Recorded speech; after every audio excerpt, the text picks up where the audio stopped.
आदमी के लिए जमीन खरीदना, अपना घर बनाना, जीवन भर की पूंजी लगाना एक जटिल और सब कुछ दांव पे लगा देने वाली प्रक्रिया है। हम सब लोग किन परेशानियों से ग्रसित है, क्या किसी ने समझने की या चर्चा करने की कोशिश की है? बस दुखड़ा रोके मन हल्का ही कर पाता है आम आदमी। सेल परचेज का कोई पैमाना नहीं है, कोई रेगुलेशन भी नहीं दिखता। जब कोई जमीन खरीदता है, शुरुआत से ही टेंशन की एक अलग दुनिया में पहुंच जाता है। यहाँ इस बिल्डर ने बड़ी जमीन खरीदी है, बड़ी डेवलपमेंट होने वाली है भाई साहब। किंतु फंसता कौन है? आम आदमी। हमारे आपके चैनल के माध्यम से ये सब मुद्दे उठाएंगे हम।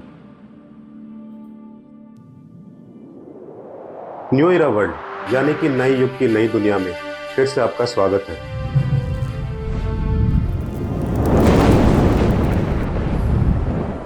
आज हम बात करेंगे आपसे हरियाणा में भूमि रिकॉर्ड का मॉडर्नाइजेशन, उसके बारे में।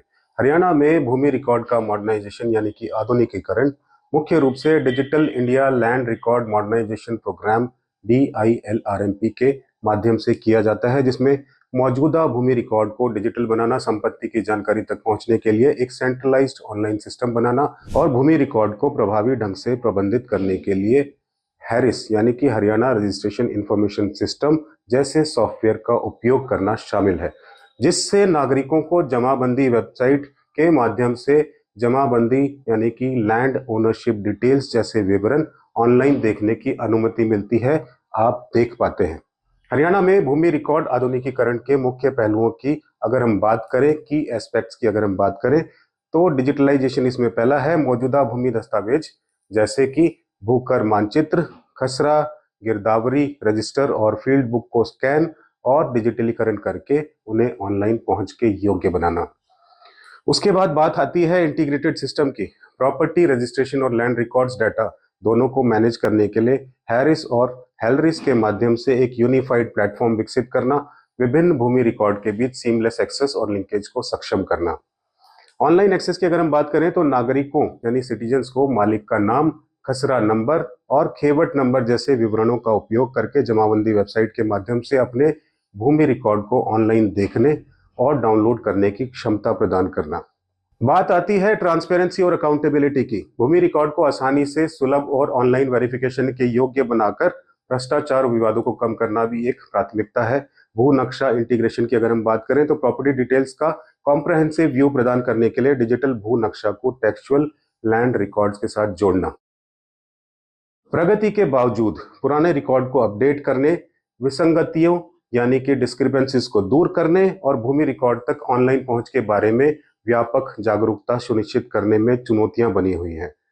हालिया अपडेट के अनुसार हरियाणा ने डिजिटलाइजेशन के माध्यम से अपने भूमि रिकॉर्ड को आधुनिक बनाने में काफी प्रगति की है। अधिकांश भूमि रिकॉर्ड अब जमाबंदी पोर्टल के माध्यम से ऑनलाइन उपलब्ध है, जिससे नागरिक को स्वामित्व, उत्परिवर्तन स्थिति और संपत्ति पंजीकरण जानकारी जैसे विवरण देखने की अनुमति मिलती है। राज्य ने प्रमुख भूमि हस्तांतरण कार्यों के लिए ऑटोमेटेड म्यूटेशन जनरेशन को भी लागू किया है, जिससे प्रक्रिया को और सुव्यवस्थित किया जा सके और पारदर्शिता बढ़ाई जा सके। इन सब एडवांसमेंट की कोशिशों के बावजूद हम सब लोग किन परेशानियों से ग्रसित है, क्या किसी ने समझने की या चर्चा करने की कोशिश की है? ये चर्चा आम लोगों में तभी होती है जब कोई प्रॉब्लम में आता है, और चर्चा क्या, बस दुखड़ा रोके मन हल्का ही कर पाता है आम आदमी। इसके अलावा भी बहुत सी जटिलताएं और समस्याएं हैं। जब कोई जमीन खरीदता है, शुरुआत से ही टेंशन की एक अलग दुनिया में पहुंच जाता है। सेल परचेज का कोई पैमाना नहीं है, कोई रेगुलेशन भी नहीं दिखता। कई बार ऐसे प्रलोभन होते हैं सामने, यहाँ से सड़क निकलेगी, यहाँ एयरपोर्ट आएगा, यहाँ इस बिल्डर ने बड़ी जमीन खरीदी है, बड़ी डेवलपमेंट होने वाली है भाई साहब। एक आदमी के जीवन में, एक आम आदमी के लिए जमीन खरीदना, अपना घर बनाना, जीवन भर की पूंजी लगाना एक जटिल और सब कुछ दांव पे लगा देने वाली प्रक्रिया है। ऐसी परिस्थितियों में अवैध कॉलोनियों में प्लॉट ले लिया, बिजली का कनेक्शन भी मिल गया, सीवर भी आ गया, फिर भी बुलडोजर आ जाता है किसी दिन। आपको नहीं लगता कि अगर अवैध थी वो कॉलोनी तो उन सबको भी सजा मिलनी चाहिए जिन्होंने कनेक्शन दिया, मूलभूत सुविधाएं दी? किंतु फंसता कौन है? आम आदमी। कभी कभी डिटेल्स पूरी ना मिल पाने की वजह से विश्वास पे डील कर बैठते हैं लोग, और फिर क्या कहें, आप जानते हैं। सोच समझ के जागरूक होकर आगे बढ़े दोस्तों। सरकार को दोष देना तो आसान है, किंतु ये भी तो हो सकता है कि जमीनी मुद्दे वहां पहुंच ही ना पाते हो। हमारे आपके चैनल के माध्यम से ये सब मुद्दे उठाएंगे हम। सरकार में भी इंसान ही हैं, हमारे चुने हुए प्रतिनिधि हैं। वो प्रतिनिधित्व आपकी वजह से है, आप उनकी वजह से नहीं। सोचिए, बेहतर समाज की परिकल्पना में हर कदम, छोटा या बड़ा, कब सार्थक हो जाए कुछ नहीं पता। प्रणाम।